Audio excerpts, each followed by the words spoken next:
Hello, everyone, and welcome back to another class with Teacher Melody. I'm coming to you from the United States of America, and today we're going to talk about something that you have requested. Idioms. What are idioms? What are examples of idioms in the English language? Do they exist in the Thai language? Let's look at a few. How about this one? Break a leg. Have you ever heard it? Break a leg. It does not mean what it says. Break a leg is a phrase for good luck. It has to do with the time of theaters. Pull your leg. This means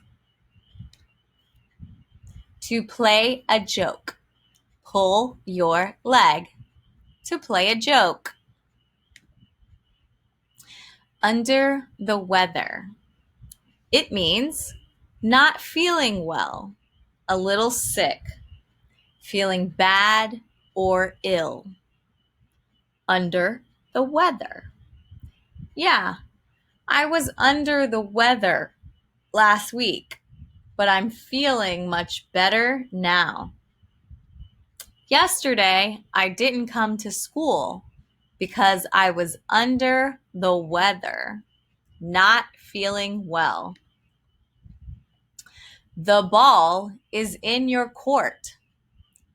This means it's your turn. It's your turn for the next action. I told him he can have his job back if he apologizes. The ball is in his court now.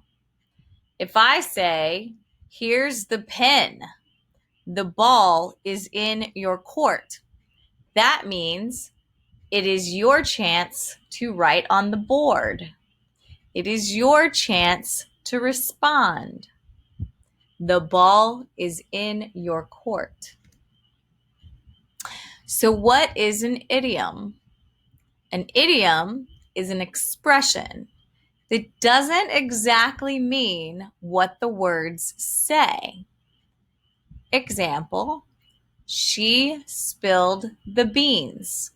She told the secret. When you spill the beans, you spill too much information. You give too much information. An idiom is a phrase that has an implied meaning. Usually, it comes from a cultural meaning. And it does not mean what the words say. It means a concept. She didn't actually spill beans. She gave too much information. She told the secret.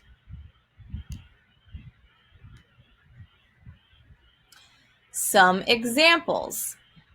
There's no place like home. There's no place like home. It means the home is the most special place. It can be your house, or it can be your family. It can be your town, but it implies that where you are comfortable is the most special place for you. Make yourself at home. It means make yourself comfortable. Home means comfortable. No place like home is where you are comfortable.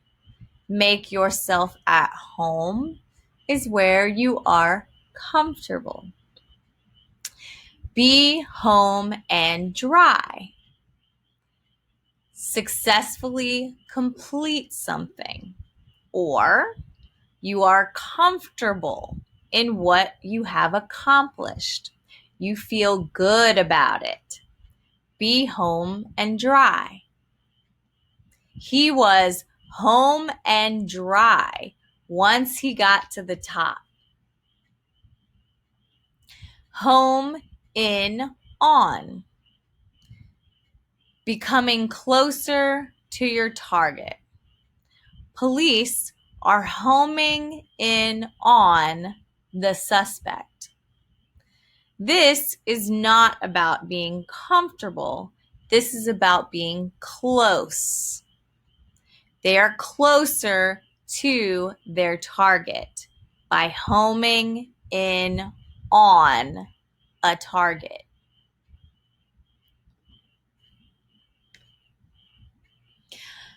Idioms about nature.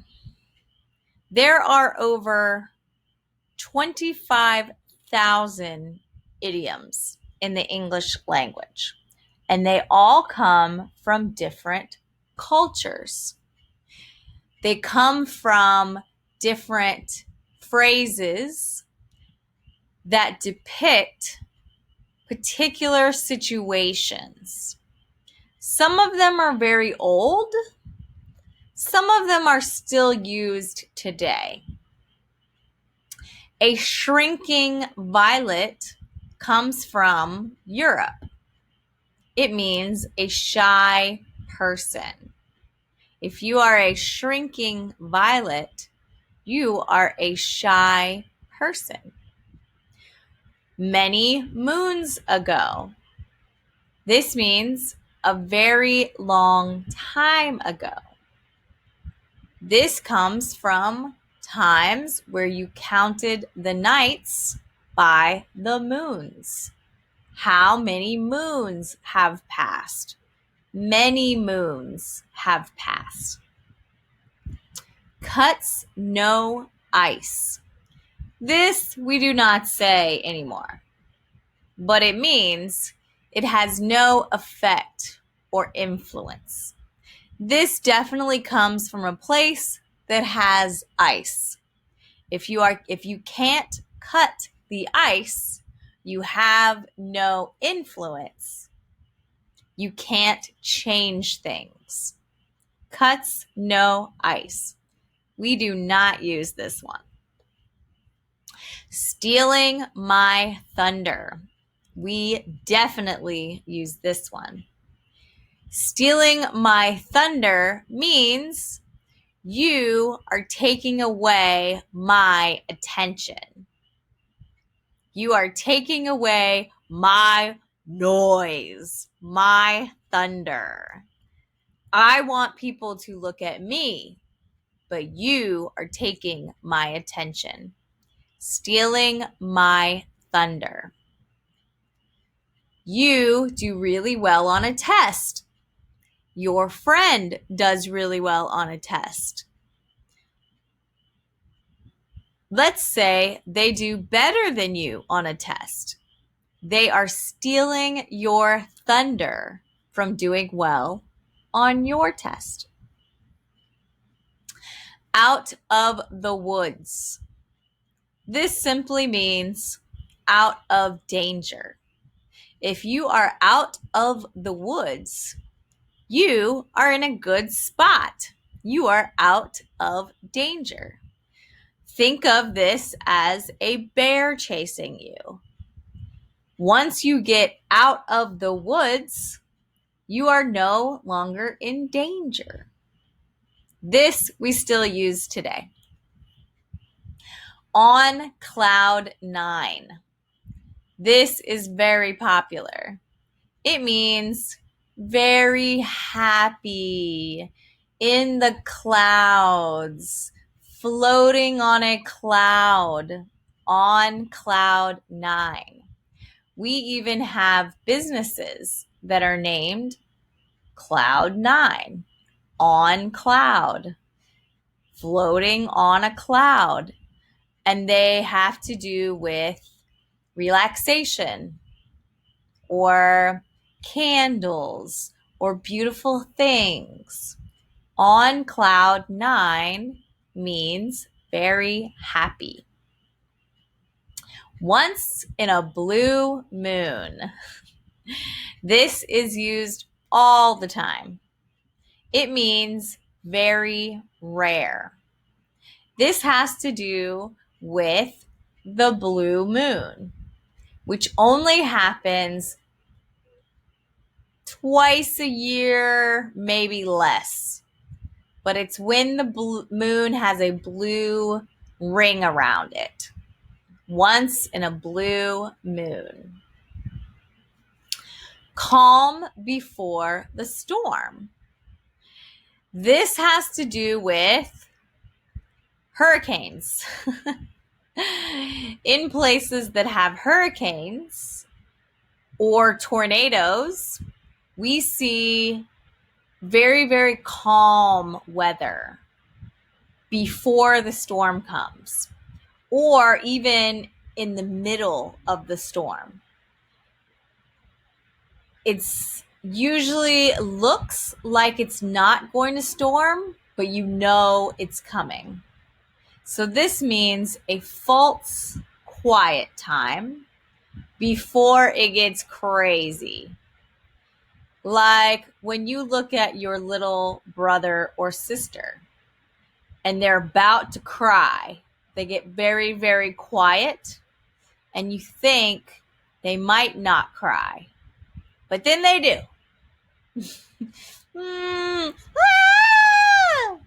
Right? Calm before the storm. The next one, in the air. Happening or about to happen. That means it's somewhere in the air. It's coming. It's right around the corner is another one we say. In the air. Floating. It's coming. It's coming. A ray of sunshine. I get called a ray of sunshine all the time. Something or someone that brings happiness. A ray of sunshine.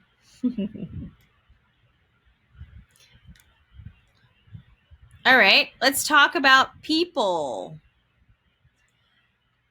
These are things we call certain people. Couch potato. They play video games all the time. They do not go outside. They sit forever. They are not active. Couch potato. Busy body. I am a busy body. I move all the time. I am always doing something.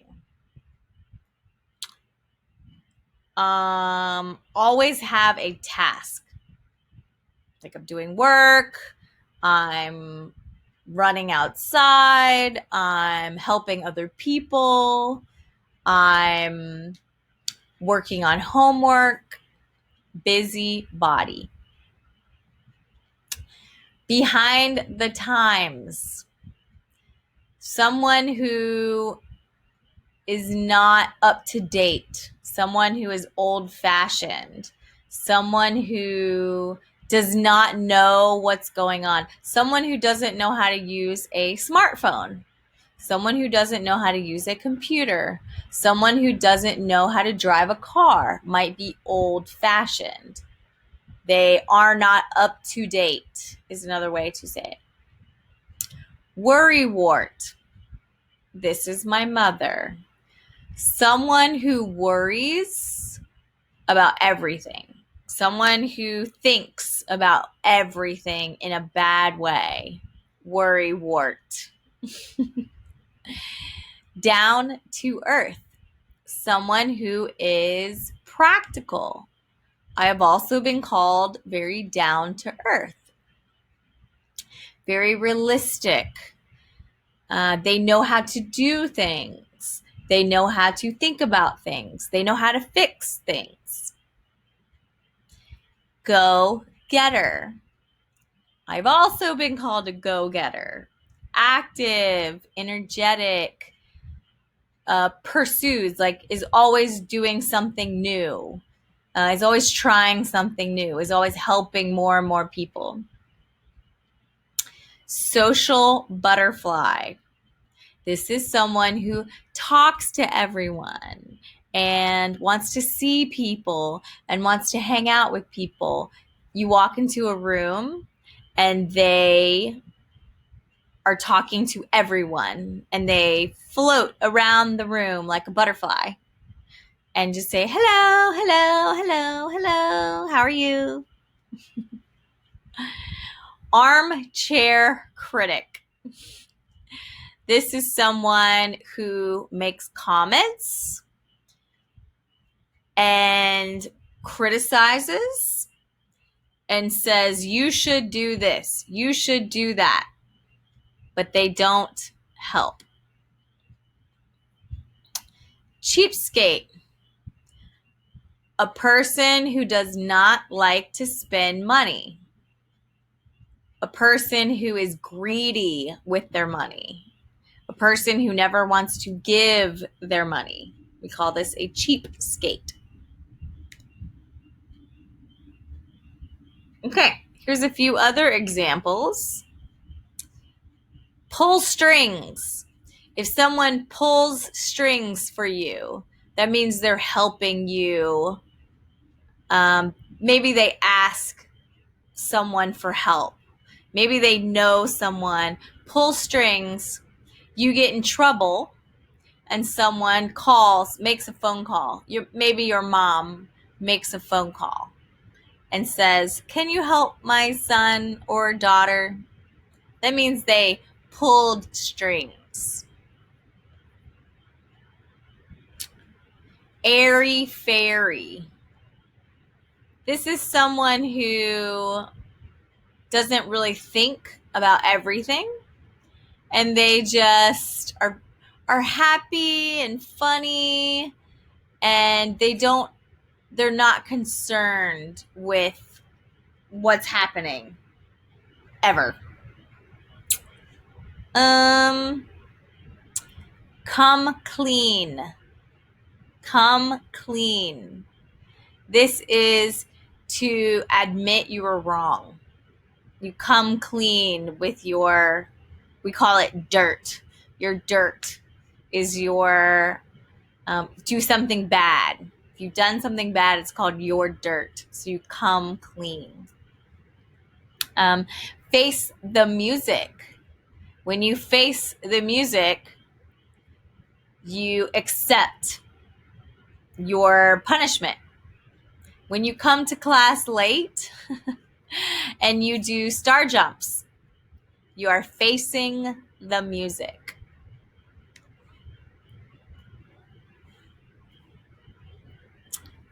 Okay, so we'll go over a couple of these that are pretty popular. Add fuel to the fire. Add fuel to the fire. It means you make it worse. It's already bad. You just made it worse. You already made your friend mad, and now you make fun of them. Or you made somebody mad, and now you splash them with water. You make it worse, and you fuel the fire. You add gas to the fire. They're already angry. Agree to disagree. We say this all the time. I want to agree that you and I do not agree, which means we're okay with not agreeing. You say yes, I say no, but it's okay. Agree to disagree. Yeah? Dirty look. It's when you squint your eyebrows and you look at someone mean. Mean look. Dirty look. Remember, if you have dirt, you need to come clean. Pick a fight. When you pick a fight, you're picking at someone. You are pushing them to move towards a fight. You're provoking.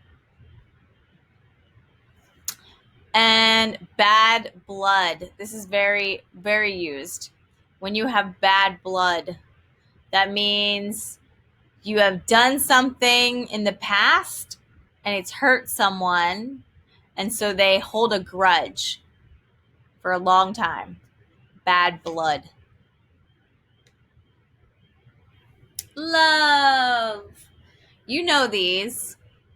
Fall in love with. You don't actually fall, right?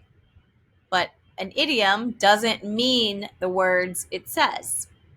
So you are in love with someone. You fall in love with someone. When you break up, what are you breaking up? Right? It doesn't really mean you break anything. It means you end the relationship. You split up. Let's see. Tie the knot. We say this a lot. It means get married. And have the hots for is you like someone.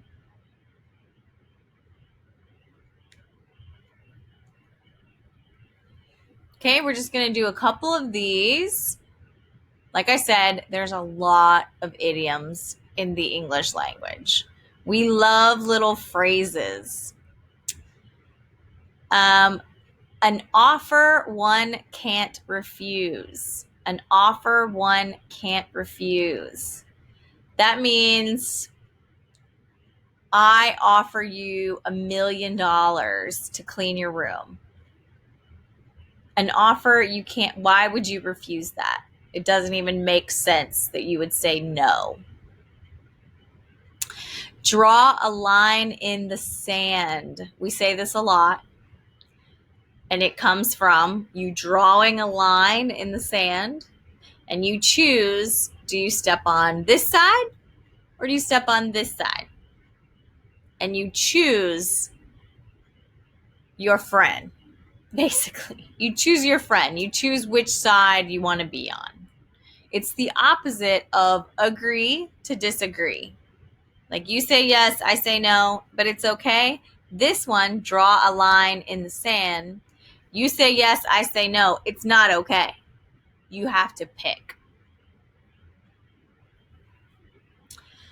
Stand one's ground. This means that you choose and you stick to it. You say yes, I'm going to say yes. If you say no, you're going to say no. But that's how you pick which side you're going to be on. Stand one's ground. Okay, last one. Idioms about animals. Now, some of these we do not say in America. We do not say different kettle of fish.